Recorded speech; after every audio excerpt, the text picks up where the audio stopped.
Então, olá a todos, bem-vindos uma vez mais a Palavras Cruzadas. Estamos felizes por voltar, desta vez assim, mas tudo isto nós sabemos que é para o bem de todos. Por isso não queremos deixar de marcar a nossa presença e um grande abraço para todos aqueles que vão estar connosco. Sandra, olá. Olá, Jorge. Estamos então aqui para partilharmos juntos a lição da Escola Sabatina. Sim, visto que tivemos estes momentos em que interrompemos as nossas palavras cruzadas e como estamos no início de mais um trimestre, o ideal será fazermos o resumo da lição número 1, lição número 2, muito brevemente, e depois passarmos então à lição número 3, que é a que corresponde à nossa semana. De acordo, então o que é que tu viste assim de especial nesta primeira lição deste trimestre? Bem, este trimestre nós vamos aprofundar como interpretar as Escrituras. E claro que a primeira coisa que nós temos que falar é sobre o caráter único da Bíblia, não é? Porque é que a Bíblia, num século como o nosso, em tempos como este que vivemos, ainda é tão importante para as nossas vidas. A Bíblia é única e, por isso, é indispensável à nossa vivência. É como dizia o salmista, o nosso caminho. Enquanto vamos caminhando nesta vida, a Bíblia é esta lâmpada maravilhosa. É interessante destacar que quando nós comparamos a Bíblia com outros livros religiosos, alguma coisa se faz notar de diferente. Se formos pensar nos livros que foram escritos mais ou menos na mesma altura em que a Bíblia foi escrita, neste momento eles estão todos nos museus. São obras de arte que nós podemos consultar, digamos assim, mas não são livros que usemos no nosso dia-a-dia. Estamos atualizados. Exatamente. E a Bíblia, no entanto, está presente na nossa vida. Por alguma razão será, não é? E por trás disso está, eu diria, o Senhor da Bíblia, o autor da Bíblia. A Bíblia tem profecias, sabemos que também tem história, e a Bíblia é fundamentada na história. E vemos que muitos factos da história são comprovados através da Bíblia e vice-versa, não é? Muito bem, resumindo, Sandra, porque temos que resumir mesmo esta lição 1, quem escreveu a Bíblia e onde? Esta é uma grande questão, porque dizem muitos céticos e descrentes da palavra de Deus que a Bíblia foi meramente escrita por homens, e homens falíveis, naturalmente, e por isso não tem, digamos assim, aquela componente de ser fidedigna, portanto, que se esperaria de alguma coisa que viesse de Deus. Tu não concordas, nem eu, com esta ideia? Não, a Bíblia é a palavra inspirada de Deus, ela é para todas as épocas, não se limita a um período, a uma cultura, ela é fundamental à nossa vivência e isso faz com que entremos já na lição número 2, não é? Exatamente, a origem e a natureza da Bíblia. Exatamente, a revelação divina. Há um texto logo no início desta lição número 2 que chamou a minha atenção, o texto do apóstolo de São Paulo, em 1 Tessalonicenses capítulo 2, versículo 13, em que ele diz: pelo que também damos graças sem cessar a Deus, pois havendo recebido de nós a palavra da pregação de Deus, a recebeste não como palavra de homens, mas, segundo é na verdade, como palavra de Deus, a qual também opera em vós os que creste. Há aqui duas coisas que são fundamentais e nesta lição número 2 do nosso trimestre são enfatizadas. Primeiro, a crença pela fé na palavra de Deus como sendo palavra de Deus e não palavra de homens. E depois, como a palavra que opera e que é capaz de transformar vidas. E sendo isto também uma prova da sua inspiração. Podemos assim dizer que Deus é o autor da Bíblia, mas como nós não tínhamos capacidade para entender a linguagem celestial, então ele fez com que os... O processo de inspiração é exatamente este, quer dizer, homens santos de Deus, diz a Escritura, foram inspirados pelo Espírito Santo e, portanto, trouxeram aquilo que é a palavra de Deus à humanidade. Agora, é interessante, porque a palavra escrita? E esse também é um enfoque que encontramos nesta lição número 2. Porque a escrita é um dos processos de comunicação ou transmissão dos mais antigos. A transmissão verbal vai perder-se no tempo. A palavra que é passada de boca para boca, ela vai se perdendo com o tempo. Mas a transmissão escrita não. Essa vai permanecer através do tempo. Por isso temos a palavra de Deus escrita. Escrita, é certo, por homens, inspirada por Deus. E ainda há uma outra chega, é que o facto de estar escrita também possibilita que seja copiada e multiplicada às vezes que é necessário para que chegue a todo o ser humano, não é? Um outro aspecto, e o último aspecto que gostaria de focar nesta parte número 2 do nosso manual da Escola Sabatina, é a compreensão da Bíblia pela fé. Ou seja, e a questão que se põe é esta. Eu tenho que aceitar a Bíblia de que maneira? Pela fé, e como é que eu posso possuir essa fé? Esta é a grande questão. A verdade é que a Bíblia é aceita pela fé. Por exemplo, no Gênesis fala-nos da criação do mundo, não é? E nós temos que aceitar, está escrito no livro de Gênesis, e nós temos pela fé, não é? Exato. Mas o que é que nos faz ter fé? Ou o que é que nos traz fé? Essa é também a grande questão. Aquilo que nos faz ter fé e que faz aumentar a nossa fé, fortalecer a nossa fé, é exatamente o contacto, o estudo com as Sagradas Escrituras. Não sei se será melhor passarmos já à lição número 3, não é? Que afinal de contas é a lição desta semana. E vamos falar na lição número 3 sobre a perspectiva de Jesus e dos apóstolos sobre a Bíblia. Exatamente. E começamos, queres começar tu? Senão, o verso áureo diz assim: ele, porém, respondendo, disse: está escrito, nem só de pão viverá o homem, mas de toda a palavra que sai da boca de Deus. Quem é que disse isto? Foi o próprio Jesus, não é? Nem só de pão. E num momento difícil da sua vida, Cristo pronunciou, e já lá vamos um pouquinho mais adiante. Entretanto, é bom dizermos que a Bíblia tem sido amplamente reinterpretada através de várias lentes filosóficas que põem em questão quer a sua inspiração, quer a sua autoridade. De facto, a Bíblia é vista meramente como uma expressão de ideias de seres humanos falíveis que viveram numa cultura relativamente primitiva e que, portanto, está absolutamente ultrapassada. O mesmo será dizer-se que para muitos a Bíblia tornou-se irrelevante, não é? Numa era de pensamento darwinista e de filosofia moderna, não há espaço para a Bíblia. Não há espaço para a Bíblia, exatamente, mas a prova da inspiração da Bíblia, a própria Bíblia mostra. E nós não precisamos de ir à Bíblia para provar que a Bíblia é um livro de Deus. Há 3, pelo menos, provas fundamentais da inspiração bíblica. E nós já vimos isso na parte 1 deste manual. Em primeiro lugar, a antiguidade da Bíblia. Portanto, a primeira Bíblia impressa, como temos hoje em papel impressa, foi impressa por Gutenberg, não é? E os livros que foram escritos no mesmo tempo, ou que vieram um pouco depois, já estão ultrapassados. Mas a Bíblia não está. Continua a ser o livro mais procurado, continua a ser o livro mais amado, continua também a ser o livro mais odiado, é certo, mas a Bíblia é também o livro mais atual, porque é o livro mais vendido, é o livro mais procurado pelos seres humanos.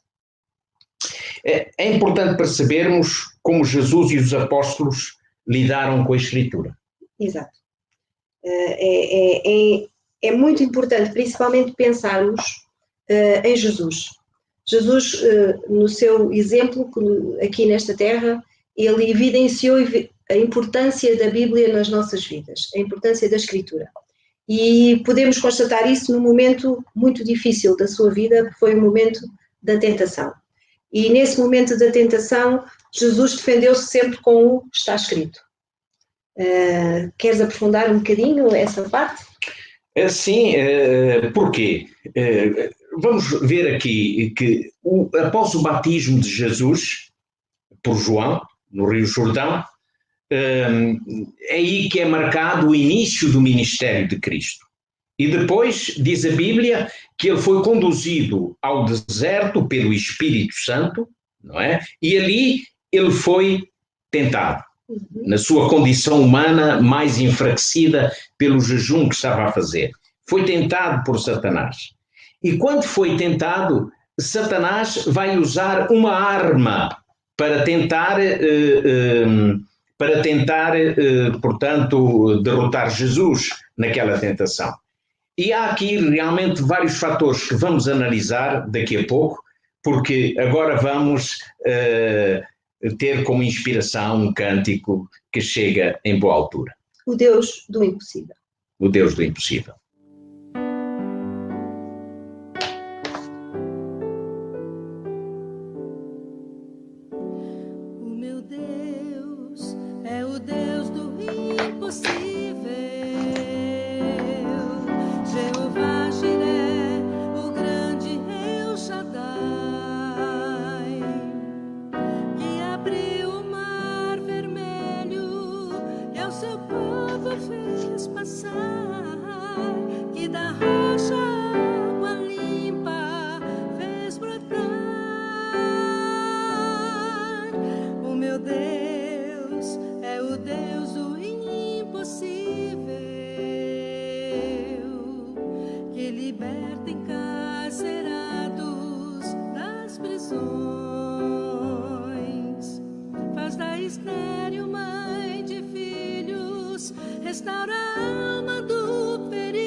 Esta parte é muito importante neste episódio que acontece no início do ministério de Cristo, quando Jesus tem que enfrentar Satanás. E a arma que Jesus vai usar naquela batalha é exatamente a palavra de Deus, não é? Porque Jesus responde a Satanás, que também usa a Escritura, mas usa a Escritura de uma forma deturpada, dá-lhe uma interpretação não correta daquela que realmente é. Aliás, este é o trabalho de Satanás, que leva as pessoas a torcerem a Escritura. E Jesus, aliás, alertou para isso, que até no fim dos tempos muitos viriam e torceriam a Escritura e dizendo para a sua própria perdição. E aqui Jesus usa a arma, a Bíblia, dizendo, está escrito. E respondeu, por exemplo, não só de pão viverá o homem, mas de toda a palavra que sai da boca de Deus. E mais adiante, quando Satanás ainda o tentava e pedia-lhe que o adorasse, Jesus respondia, está escrito, ao Senhor teu Deus adorarás e só a Ele servirás. É interessante ver que, embora Jesus fosse Jesus, o Filho de Deus, ele defende-se com a Escritura. Isto também nos demonstra de que ele reconhece a autoridade da Escritura. A Escritura na sua vida, a palavra viva na sua vida era essencial para que ele pudesse enfrentar todas as dificuldades. E isto demonstra que realmente Jesus reconhece esta autoridade à palavra, não é, de Deus. As Escrituras têm, portanto, e isto é prova, a máxima autoridade e o máximo poder. Não é? Deste modo, o seu ministério, o ministério de Cristo, começa com um fundamento seguro e continuará e continuou a desenvolver-se sobre esse fundamento bíblico. Portanto, e é exatamente por isto que quando Jesus transmitiu aos seus discípulos de que eles deveriam realmente ser obedientes à palavra de Deus e à lei, ele usou aquela frase que tão bem conhecemos, não vim para abolir, mas para cumprir, não é? Exato, e aliás, a frase antes começa, não cuideis que vim destruir a lei e os profetas. Exatamente. Ou seja, Jesus está a reconhecer a autoridade da lei, que eram os primeiros 5 livros do Antigo Testamento, e os profetas, que eram os livros proféticos, que existiam, a Bíblia que existia no tempo de Jesus e no tempo dos apóstolos, era apenas o Antigo Testamento. E Jesus foi claro, eu não vim destruir a lei e os profetas, mas vim o quê? Vim cumprir. Portanto, isto deita por terra também a teoria de muitos evangélicos que dizem que o Novo Testamento aliás, o Velho Testamento está ultrapassado, que agora é só o Novo Testamento. No tempo de Jesus não havia o Novo Testamento.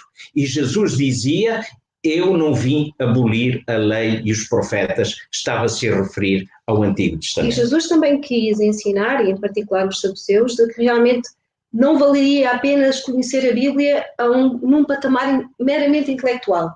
Eles tinham que entender a Bíblia como o poder de Deus. Ali estava a autoridade divina. E por isso ele disse-lhes que errais não conhecendo as Escrituras nem o poder de Deus. Portanto, ele queria que o ser humano entendesse que a Escritura tem que ser vivida, tem que ser colocada no nosso ser e que isso só é possível se reconhecermos nela toda a autoridade e todo o poder de Deus. É preciso também pensarmos, e o próprio Jesus Cristo enfatizou isso, que ele próprio, Jesus, é o centro de toda a Escritura. E porquê? Porque Jesus é Deus e a palavra é de Deus. No princípio era o verbo, ou seja, a palavra, e este princípio que era o verbo, a palavra, é o próprio Jesus Cristo. E a palavra, portanto, é de Deus. A palavra é de Deus. Por isso, muito daquilo que se encontrava no Antigo Testamento como profecia, apontava exatamente para Cristo. Mostrava exatamente a presença de Deus, ou a presença de Jesus como o centro de toda a Escritura. E houve uma ocasião em que Jesus afirmou toda a Escritura divinamente inspirada. Ele dizia examinais as Escrituras porque vós cuidais de ter nelas a vida eterna e são elas que testificam de mim. Este é um aspecto importante quando falamos de Jesus em toda a Escritura. Portanto, no Antigo Testamento e no Novo Testamento, naturalmente, depois. Eu creio que podemos avançar então um pouco mais, falando da origem e da história da Bíblia, não é? Jesus ensinou que a Bíblia é a palavra de Deus no sentido em que aquilo que ela diz é sinónimo daquilo que Deus diz. E esta é a tal parte da fé que nós temos que exercitar, não é? Nós não adoramos o livro, nós adoramos o Deus do livro. É muito interessante pensarmos nisto. Nós, quando olhamos para a Sagrada Escritura, nós percebemos que aquilo é a vontade de Deus para as nossas vidas, mas nós não adoramos textualmente. Nós adoramos, sim, o poder de Deus, aquilo que Deus pode fazer na nossa vida. E Jesus tentou transpor isto para nós quando resumiu até os mandamentos, e saltámos um bocadinho isso na lição de ontem, quando ele disse amar a Deus sobre todas as coisas e ao próximo como a ti mesmo. É uma versão mais atual, digamos assim, daquilo que são os 10 mandamentos. Não lhe tirou sentido absolutamente nenhum. Jesus muitas vezes usava expressões para quê?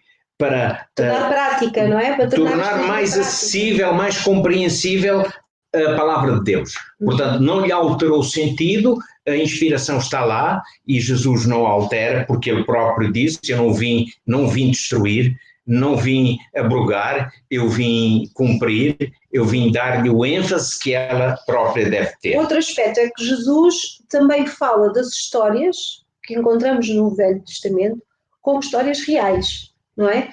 Ele fala, quando falava com os seus discípulos, muitas vezes ele falava, e temos, por exemplo, a história de Abel, a história de Davi, de Eliseu, de Noé, quando ele comparou o tempo de Noé com o tempo do fim, diziam, comiam, bebiam, não é? E casavam e davam-se em casamento. Portanto, Jesus estava a referir-se à Escritura como algo que é verdadeiro, que não deve ser questionado. E as histórias que ali estão são histórias verdadeiras e reais e que trazem sentido à nossa vida. Perfeitamente, não é? Agora, é também interessante vermos o papel dos apóstolos na sua relação com a palavra de Deus, com a Bíblia, não é? E vamos descobrir uma coisa que eu penso que é extraordinária. Não há nenhuma contradição entre aquilo que os apóstolos disseram e que ficou escrito e aquilo que os profetas do Antigo Testamento proferiram. E essa é mais uma prova da inspiração divina. Não é? Exatamente. Não há absolutamente contradição nenhuma. Ou seja, o autor é o mesmo. O que mudou ali e o que mudou através dos tempos foram os escritores, ou seja, aqueles que escreveram, não é? Aqueles que receberam a comunicação da parte de Deus. Não há. Por isso, há até aqui uma... Existem referências, não é? Que eles fazem exatamente. Que recorrem ao Velho Testamento. Por exemplo, diz aqui que há centenas de citações do Antigo Testamento no Novo Testamento. Exatamente. E diz que um certo académico, ele compilou uma lista de 2.688 referências específicas, portanto 400 de Isaías, 370 de Salmos, 220 de Êxodo e assim por diante. Portanto, são referências do Antigo Testamento que são no Novo Testamento. Isso significa que havia uma perfeita ligação entre os profetas do Antigo Testamento e os apóstolos, os profetas também do Novo Testamento. E é interessante vermos que muitas dessas referências também começam com o está escrito, não é? Tal exatamente. Como Jesus iniciou. Portanto, os livros do Novo Testamento, diríamos, resumindo, são repletos de referências às profecias do Antigo Testamento, portanto, que são frequentemente apresentadas com a frase, como tu disseste, está escrito. Não é? É importante vermos que as escrituras do Antigo Testamento são o alicerce, digamos assim, muitas vezes para as novas referências que aparecem no Novo Testamento. E isto só é possível porque o Deus é o mesmo, é transversal a toda a Escritura, não é? E podemos realmente perceber com esta postura dos apóstolos de que se poderia, ou se alguém tem dúvidas que realmente este é um livro diferente e que é um livro que é verdadeiramente o livro de Deus, todas estas provas que nós vamos estudando durante este trimestre apontam para que possamos entender que a Bíblia é o centro da palavra, é a palavra de Deus e essa deve ser o centro das nossas vidas. Eu, em termos de conclusão, eu diria o seguinte, que é um privilégio para nós termos a palavra de Deus, podermos estudá-la, mas é sobretudo um privilégio para nós poder partilhar esta palavra de Deus. Jesus partilhou-a no seu tempo com os povos, para além daquilo que ele próprio ensinou, porque ele é o Senhor da inspiração divina. Agora, para nós é um privilégio partilhar. Por isso o salmista também dizia, eu escondi a tua palavra no meu coração. E é isso que nós podemos fazer, ter a Bíblia no nosso coração e partilhá-la com os outros é realmente uma tarefa simples e que Deus espera também de cada um dos seus filhos. E agora, na atual situação que nós vivemos, temos muita oportunidade de tirar alguns minutos do nosso dia para podermos abrir a palavra de Deus e podermos assim perceber qual é a vontade de Deus, perceber o que se está a passar, porque Deus dá-nos indicações e ensinos para que entendamos tudo.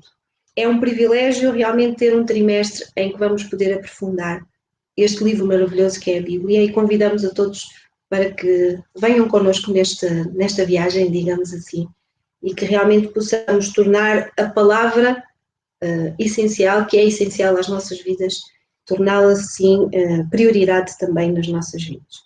Fica também a certeza de que na nossa vida espiritual não há de maneira nenhuma santificação sem a palavra de Deus. Portanto, possamos estar atentos à palavra de Deus. Desejamos-lhe a si e a todos aqueles que também estão connosco, um desejo sincero de que Deus continue a acompanhar-vos e que o vosso coração também possa inclinar-se para o estudo da palavra de Deus. O que depender de nós, cá estaremos para vos ajudar.